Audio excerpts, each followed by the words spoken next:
ગોંડલ તાલુકાના પોલીસે હાર્દિકસિંહ જાડેજાનું રીકન્સ્ટ્રક્શન પણ કર્યું છે। પોલીસ દ્વારા હાર્દિકસિંહ પાસે સમગ્ર ઘટનાનું રીકન્સ્ટ્રક્શન કરાવ્યું હતું।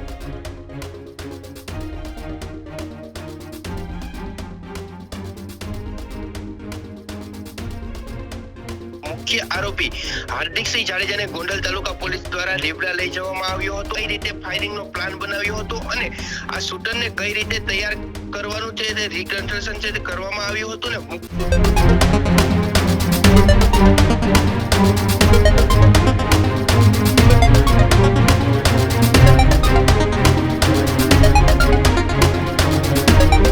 નમસ્કાર, આપ જોઈ રહ્યા છો ન્યૂઝ રૂમ અને આપની સાથે છું કૃણાલ। મહત્વપૂર્ણ સમાચાર ગોંડલથી સામે આવી રહ્યા છે કે જ્યાં થોડા દિવસ પહેલા રીબડાના પેટ્રોલ પંપ પર જે ફાયરિંગની ઘટના બની હતી તેને લઈને મહત્વપૂર્ણ સમાચાર અત્યારે સામે આવી રહ્યા છે કે જ્યાં હવે હાર્દિકસિંહ જાડેજાની ધરપકડ ગોંડલ પોલીસ દ્વારા કરવામાં આવી છે।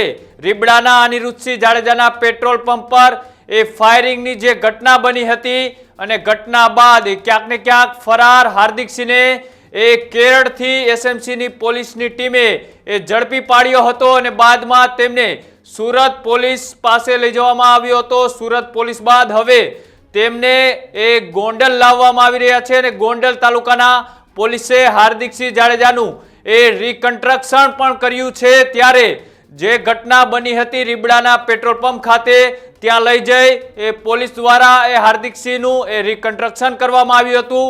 પોલીસ દ્વારા હાર્દિકસિંહ પાસે સમગ્ર ઘટનાનું રીકન્સ્ટ્રક્શન કરાવ્યું હતું। જે જગ્યાએ ફાયરિંગ કરવામાં આવ્યું હતું, કઈ બાજુથી લોકો આવ્યા હતા અને સાથે જ કોણ કોણ લોકો દ્વારા આની અંદર સંડોવણી હતી તે સમગ્ર મામલે પોલીસ દ્વારા આજે રીકન્સ્ટ્રક્શન કરવામાં આવ્યું હતું અને સાથે જ ગોંડલ કોર્ટ દ્વારા હાર્દિકસિંહના 4 દિવસના જે રિમાન્ડ છે તે પણ મંજૂર કરવામાં આવ્યા હતા। એટલા માટે હવે એસએમસીની ટીમે જ્યારે કેરળના કોચીથી તેમની ધરપકડ કરી હતી અને સાથે જ એમને સુરત પોલીસને સોંપવામાં આવ્યા હતા જૂના કેસને લઈ। ત્યારબાદ હવે લાજપોર જેલમાંથી હાર્દિકસિંહ જાડેજાની ગોંડલ પોલીસે અટકાયત કરી છે અને બાદમાં કોર્ટની અંદર 4 દિવસના રિમાન્ડ મળ્યા બાદ તેમને રીકન્સ્ટ્રક્શન માટે રીબડાના અનિરુદ્ધસિંહ જાડેજાના પેટ્રોલ પંપ પર જે ફાયરિંગની ઘટના બની હતી અને ઘટના બાદ સોશિયલ મીડિયાના મારફતથી તેમને જવાબદારી લીધી હતી અને સાથે જ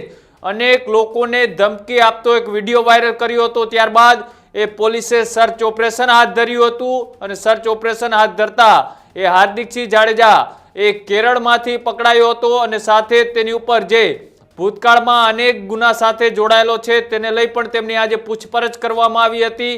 ભૂતકાળમાં જેલમાંથી પેરલ ઉપર છૂટી અને પેરલ જમ્પ કરીને ફરાર હતો તે મામલે પણ અત્યારે પોલીસ પૂછતાછ કરી રહી છે। કોના કહેવાથી આ ફાયરિંગ કરવામાં આવ્યું હતું, કોણ કોણ લોકો આ ઘટનામાં સાથે જોડાયેલા હતા, આ સમગ્ર પૂછપરછ અત્યારે કરવામાં આવી રહી છે। અને જ્યારે આ રીકન્સ્ટ્રક્શન તમે જોઈ રહ્યા છો જે જગ્યાએ કરવામાં આવી રહ્યું છે એ જ જગ્યા છે કે જ્યાં થોડા દિવસો પહેલા મોડી રાત્રે 1 વાગ્યાના આસપાસ 2 લોકો બુકાનીધારીઓ આવ્યા હતા અને તેમને આ પેટ્રોલ પંપ પર જે ફાયરિંગ કર્યું હતું એ ફાયરિંગની જવાબદારી લેનાર હાર્દિકસિંહનું અત્યારે પોલીસે ત્યાં રીકન્સ્ટ્રક્શન કરાવી રહી છે।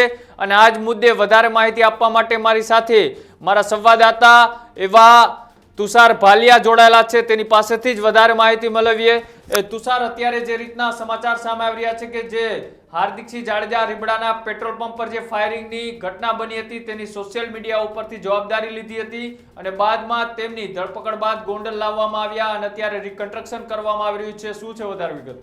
રીબડા ગામે ફાયરિંગની જે ઘટના બની હતી તેને લઈને અનિરુદ્ધસિંહ જાડેજાના ભત્રીજાના પેટ્રોલ પંપ પર ફાયરિંગનો જે કેસનો છે તે મામલો છે તે સામે આવ્યો હતો। મુખ્ય આરોપી હાર્દિકસિંહ જાડેજાને ગોંડલ તાલુકા પોલીસ દ્વારા રીબડા લઈ જવામાં આવ્યો હતો અને પોલીસ દ્વારા હાર્દિકસિંહ પાસે સમગ્ર ઘટનાનું રીકન્સ્ટ્રક્શન છે તે કરવામાં આવ્યું હતું ને કઈ રીતે ફાયરિંગનો પ્લાન બનાવ્યો હતો અને આ શૂટરને કઈ રીતે તૈયાર કરવાનું છે તે રીકન્સ્ટ્રક્શન છે તે કરવામાં આવ્યું હતું ને મુખ્ય આરોપી હાર્દિકસિંહને સુરતના લાજપોર જેલમાંથી ગોંડલ તાલુકા પોલીસે કબજો મેળવ્યો હતો અને ગોંડલ કોર્ટમાં હાર્દિકસિંહ એના 4 દિવસના રિમાન્ડ છે તે મંજૂર કરવામાં આવ્યા હતા અને આ મામલે ગોંડલ તાલુકા પોલીસે વધુ તપાસ છે તે હાથ ધરી છે। જી કુણાલ।